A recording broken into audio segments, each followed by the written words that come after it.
కార్తీక మాసం సందర్భంగా వేములవాడ శ్రీ రాజరాజేశ్వర స్వామివారిని రాష్ట్ర ప్రణాళిక వైస్ చైర్మన్ వినోద్ కుమార్ సతీ సమేతంగా దర్శించుకున్నారు. ఆలయ అధికారులు స్వాగతం పలికి ప్రత్యేక పూజలు నిర్వహించగా మొక్కులు తీర్చుకున్నారు. ఆలయ ప్రాంతంలో దీపాలు వెలిగించారు. అనంతరం మాట్లాడుతూ కార్తీక మాసంలో స్వామివారిని దర్శించుకోవడం ఎంతో పవిత్రత అన్నారు. వేములవాడ రాజన్న ఆలయం అభివృద్ధికి ప్రణాళిక సిద్ధమవుతుందన్నారు.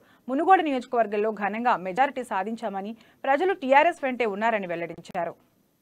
శంకరాయ శంకరాయ శంకరాయ నమస్కారాయ మయస్కరాయ శంకరాయ శంకరాయ నమస్కారాయ నారాయ శంకరాయ నమస్కారాయ మయస్కరాయ నమస్కారాయ అవనిరాయ పురుషేంద్రియాయ సేవేంద్రియే ప్రతిష్టతే సత్య సర్వసింధు వేదోక్త పరిపూర్ణాయుష్యాది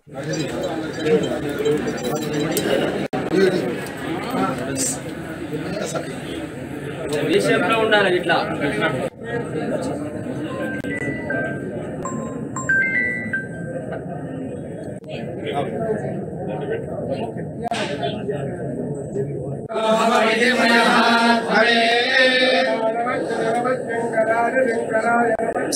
శంకరాయ నమో నమః శంకరాయ శంకరాయ నమస్కారాయ మయస్కరాయ శంకరాయ శంకరాయ నమస్కారాయ నారాయ శంకరాయ నమస్కారాయ మయస్కరాయ నమస్కారాయ అవనిరాయ పురుషేంద్రియాయ సేవేంద్రియే ప్రతిష్టతే.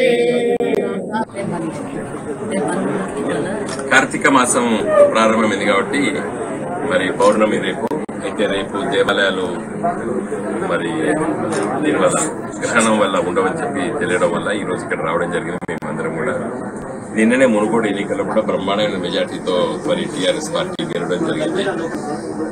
మెజార్టీ ఎందుకంటుందంటే ఓడిపోయిన అభ్యర్థి పైన కాదు, మాకు పోయినసారి ఎన్ని ఓట్లు వచ్చినాయి దానికంటే ఇప్పుడు ఎక్కువ 25,000 ఓట్లు ఎక్కువ వచ్చిన పోయినసారి.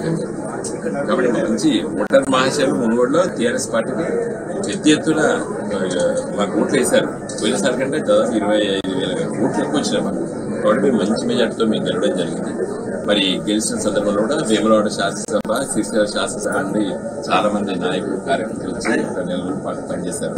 కాబట్టి వాళ్ళందరూ వచ్చి ఈ రోజు దైవ దర్శనం చేసుకుంటారని చెప్పి తెలియడం వల్ల నన్ను కూడా ఆహ్వానించారు. మేము కూడా రావడం జరిగింది. మరి మేమందరం కూడా తెలంగాణ రాష్ట్ర